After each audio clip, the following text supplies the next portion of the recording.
So what I'm doing now is prepping for the removal of the gearbox.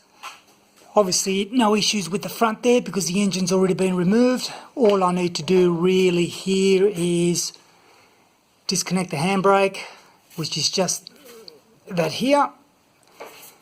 Make sure that the engine mounts are disconnected. On this side it's still connected, on the other side it isn't. And of course start removing the prop shaft on both front and back. So I'll start it with this. So all I've done so far is just removed the bolts, or I should say the nuts holding the drum brake mechanism in place in here. So once you've undone that, then it's a matter of just tapping it with a rubber mallet to work its way loose. That's why I've got that there. And now that I've got that, I've now got access to these bolts. One's already missing over there. Obviously this has been pulled apart in the past, and so there's no issues there. It's actually quite clean. I mean, the pistons in there look in reasonable order, the shoes look in reasonable order. It certainly wasn't what I was expecting. I was expecting a dusty, muddy mess in there. So anyway, as I said, next step is to actually loosen the nuts that hold the universal in place, and there's only 4 of those. And once I've got those out, I should be able to then pull the prop shaft away, prop shaft off. And I've just put that back together. And now the front one is here. So this is going to be interesting because for me to get to the other side, I'd have to turn the prop, which means the only way for me to turn a prop is if I A, take the front out first, or lift one of the tyres so I can spin that around, which is what I'm going to do in this case. So there's just a nut and bolt scenario there. I'll chuck a bit of diesel on there first, and hopefully there shouldn't be any issues. This is just kind of leaning in the way there, but I'll get that out of the way. That's the pin that sits in here, that goes through there holding. So with that being held in place as such, the pin goes through it. But it's actually quite a funny thing. It's a partially threaded pin with a flathead screw top, so you actually screw that in and it supports itself in there.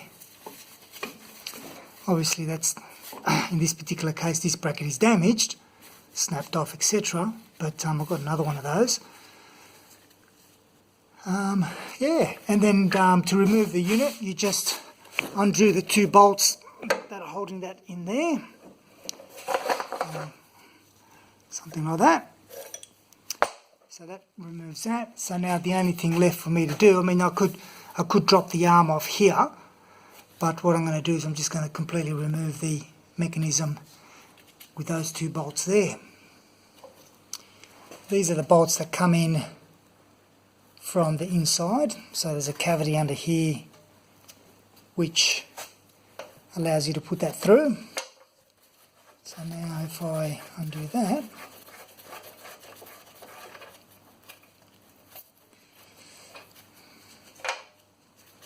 that should then slide out.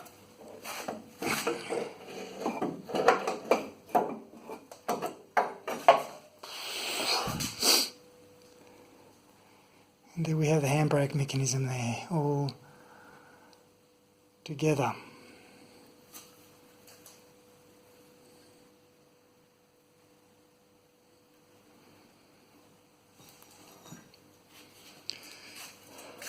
And that just pushes in, and then I grab it out from under there.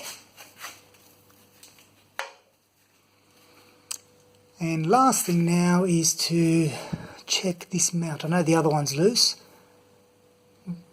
but but I've got to remove that, and what I might actually do is leave that in place just to secure it, because now without the prop shafts now in place, it's pretty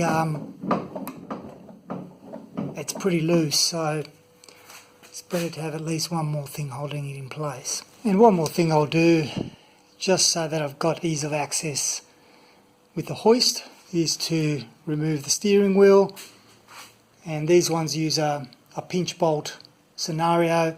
Undo it, drop the bolt, and that should effectively be able to slide back up. You need to actually drop the bolt out because it is held in a recessed part of the spline, so unless you drop it out, you're not going to be able to remove the steering wheel. So I removed nut and bolt that goes through here, and I've now popped this lid open. It's a bit difficult because of these jaws there, and that's what you see inside. So you can see the splines and so on. So there's really nothing now holding it back, but it's still going to be a bit tight. So the only thing I can suggest is not to yank it from the actual steering. You'll bend the steering, so it has to be done from the base or thereabouts, and pretty much just worked out slowly. So making a little bit of progress. I found that tapping it in the back here, gently of course, like this, with a rubber mallet, is slowly making progress. And here we have it. So internally you can see that's the connector or the contact point for the horn. So the wiring goes in through there and joins up there, and then you've got the outer sleeve here, and you can see where it's made contact as you turn the steering, but yeah, it needs a little bit of a clean up. And there's the groove that I'll talk to you about that's why you need to remove the bolt in its entirety, because it kind of sits in that groove.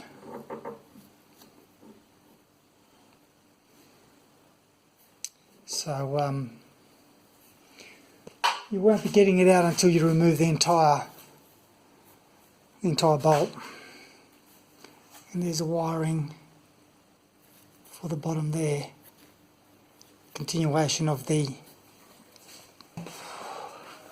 So that now, barring one mount bolt, is pretty much, ready to remove the gearbox. So that's another little task done.